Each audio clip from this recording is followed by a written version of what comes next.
আজকের বাংলাদেশে এমন একটি রোগ আবার নতুন করে আতঙ্ক তৈরি করছে যেটাকে অনেকে বহু আগেই অতীত ভেবেছিল।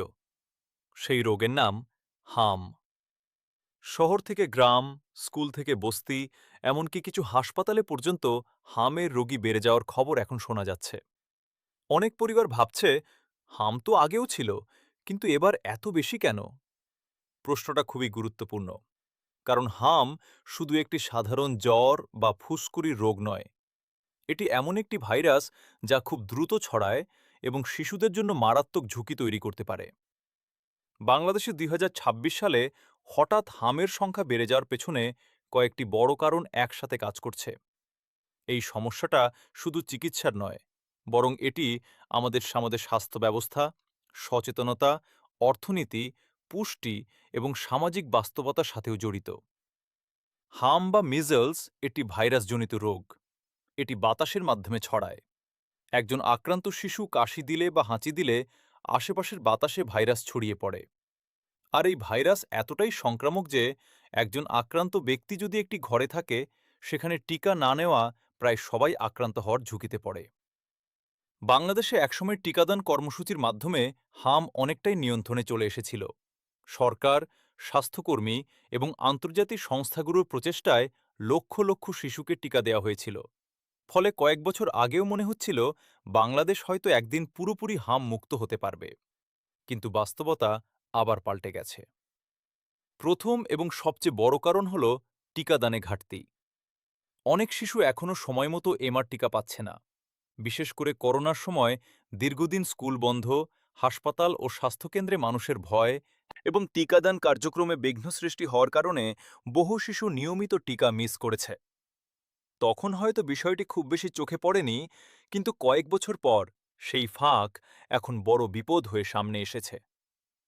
একটি শিশুকে হাম থেকে পুরোপুরি সুরক্ষা দিতে সাধারণত ২ ডোজ টিকা দরকার হয়, কিন্তু বাংলাদেশের বহু এলাকায় দেখা যায় প্রথম ডোজ নেওয়া হলেও দ্বিতীয় ডোজ আর নেওয়া হয় না। কেউ ভুলে যায়, কেউ অবহেলা করে, আবার শরীরে পূর্ণ প্রতিরোধ ক্ষমতা তৈরি হয় না। আরেকটি বড় সমস্যা হল ভুল তথ্য এবং গুজব। সামাজিক যোগাযোগ মাধ্যমে অনেক সময় ভুয়া তথ্য ছড়ানো হয় যে টিকা নাকি ক্ষতিকর বা এতে ভবিষ্যতে সমস্যা হয়। এসব গুজবের কারণে কিছু পরিবার শিশুদের টিকাদা দিতে ভয় পায়।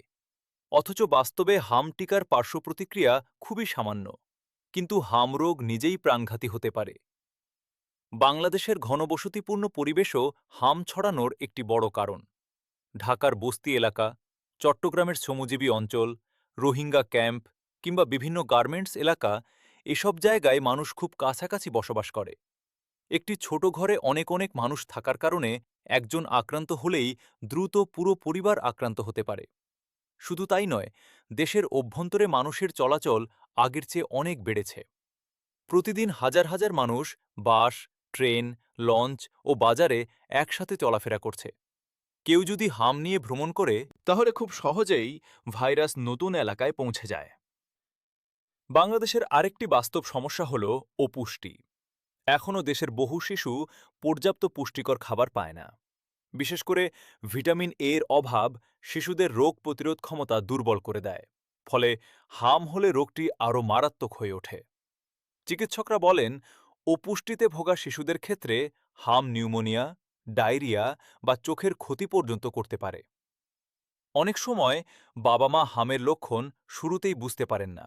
প্রথমে সাধারণ জ্বর, কাশি বা ঠান্ডা মনে হয়।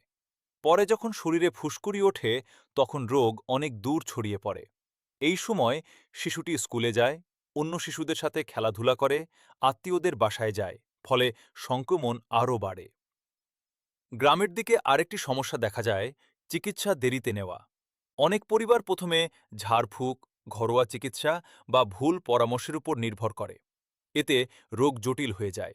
কিছু ক্ষেত্রে শিশুকে হাসপাতালে নেওয়ার আগেই নিউমোনিয়া বা শ্বাসকষ্ট শুরু হয়। বাংলাদেশে জলবায়ু পরিবর্তন এবং মৌসুমী আবহাওয়ার পরিবর্তনও রোগ ছড়ানোর প্যাটার্ন বদলে দিচ্ছে বলে অনেক বিশেষজ্ঞ মনে করেন। অতিরিক্ত গরম, অনিয়মিত বৃষ্টি এবং দূষিত পরিবেশ মানুষের রোগ প্রতিরোধ ক্ষমতার উপর প্রভাব ফেলে। তাহলে প্রশ্ন হল, এই পরিস্থিতি থেকে বাঁচার উপায় কি? সবচেয়ে গুরুত্বপূর্ণ উপায় হল শতভাগ টিকাদান নিশ্চিত করা। একটি শিশুও যেন টিকা থেকে বাদ না পড়ে। সরকারিভাবে যে এমআর টিকা বিনামূল্যে দেওয়া হয়, সেটি অবশ্যই সময় মতো নিতে হবে। শুধু নিজের সন্তান নয়, আশেপাশের সবাই টিকা নিলে পুরো সমাজ সুরক্ষিত থাকে। এটিকে বলা হয় হার্ড ইমিউনিটি। দ্বিতীয় গুরুত্বপূর্ণ বিষয় হল সচেতনতা। হামকে কখনোই সাধারণ জ্বর ভেবে অবহেলা করা যাবে না।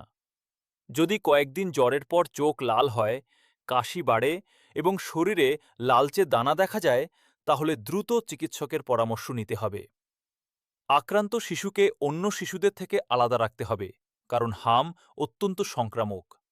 স্কুল, মাদ্রাসা বা খেলাধুলা থেকে কিছুদিন বিরত রাখা জরুরি। শিশুকে পর্যাপ্ত পুষ্টিকর খাবার দিতে হবে।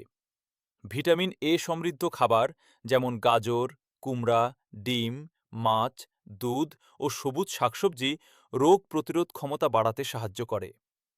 চিকিৎসকের পরামর্শ অনুযায়ী ভিটামিন এ ক্যাপসুলও গুরুত্বপূর্ণ ভূমিকা রাখে।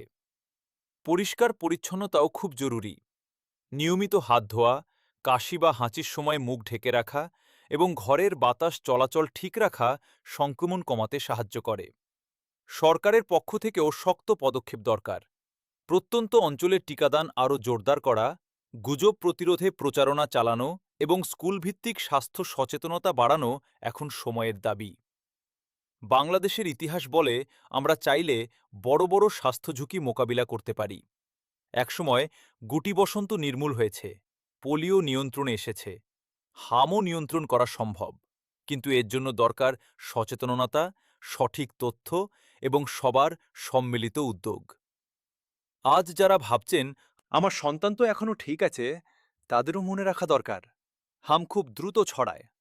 একজনের অবহেলা পুরো এলাকার শিশুদের ঝুঁকিতে ফেলতে পারে।